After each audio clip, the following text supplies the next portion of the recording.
एक भाई की जिज्ञासा है कि भक्त और शिष्य में क्या अंतर। एक भाई ने पूछा है कि भक्त और शिष्य में क्या अंतर। आसमान जमीन का अंतर है। भक्त और चेला में आसमान जमीन का अंतर है। भक्त होने के लिए आपको शिष्य होना होगा। भक्ति बड़ी ऊपर की चीज है। मीरा गानी दीवानी कहने लगी, वो तो गली गली हरि गुण गाने लगी। भक्त है वो, मंसूर भक्त है, खुदा का प्रेमी है। भक्त बोले प्रेमी।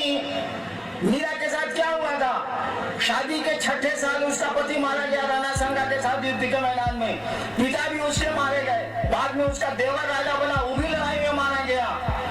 जहर दिया, जो उसके परिजन राजा बने थे उसने जहर दिया मीरा को। छोटी जातियों में जाकर बैठा करती है। रैदास उसके गुरु थे।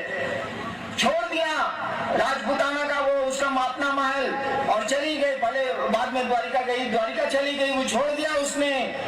सोचिए भक्त इसको कहते हैं। हम लोग भक्त हैं। यहाँ से शिव को गुरु मान के गए। अब भीड़ हिले है, धक्का धुकी होबे करेगा, थोड़ा बहुत देह में देह सटवे करेगा।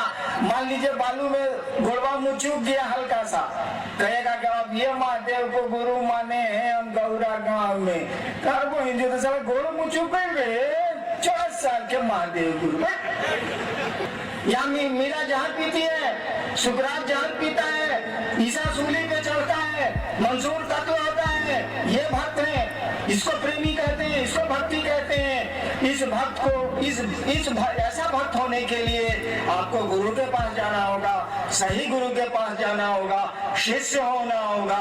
और इसीलिए हमने तो पढ़ा नहीं है लेकिन सुना है, रामचरितमानस में लिखा है तुलसीदास जी ने, बिन युक्ति भक्ति न हुई। बिन युक्ति, बिना टेक्निक के, बिना लीवर के, बिन युक्ति भक्ति न हुई।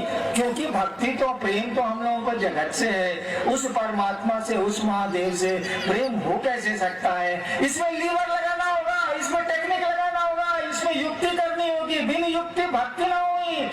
और लीवर तो गुरु के पास है, तकनीक तो गुरु के पास है, सूत्र तो गुरु के पास है, सब कुछ तो गुरु के पास है। शिष्य और भक्त में बहुत ज्यादा का अंतर होता है। शिष्य तो शिष्य है, शिष्य तो अभी सीख रहा है, सीखने वाले को शिष्य बोलते हैं। संस्कृत में वैसे अनुशासन में मानने वाले को शिष्य बोलते हैं। शिष्य शब्द जो बना है ना, वो शस धातु से बना है। शिष्य शब्द जो बना है संस्कृत में, वो शस धातु से बना है। उसी शस धातु से बना है शासन, उसी शस धातु से बना है प्रशासन, उसी शस धातु से बना है अनुशासन। अंग्रेजी बहुत बढ़िया है। अंग्रेजी में डिसाइपल है डिसिप्लिन, डिसिप्लिन से डिसाइपल बना है। डिसाइपल माने चेला, डिसिप्लिन से डिसाइपल बन गया। अंग्रेजी ठीक है, अंग्रेजी में अनुशासन से बन गया शिष्य। जो अनुशासित नहीं है वो शिष्य हो ही नहीं सकता है। और संस्कृत में भी है शस धातु, उसी से शासन है, उसी से अनुशासन है, उसी से प्रशासन है, उसी से बना है शिष्य। शिष्य का मानी होता है जो गुरु के अनुशासन में रहे, जो गुरु कहते हैं वो करे, तभी वो शिष्य है। ऐसे शिष्य का मानी होता है सीखने वाला, सीखने गया है। भक्त का मानी तो प्रेमी होता है। अरे बाप रे बाप, भक्त होना आसान नहीं है भैया। शिष्य बनने की कोशिश करिए। गुरु शिष्य को भक्त ही बनाते हैं, उस शिव का प्रेमी ही बनाते हैं।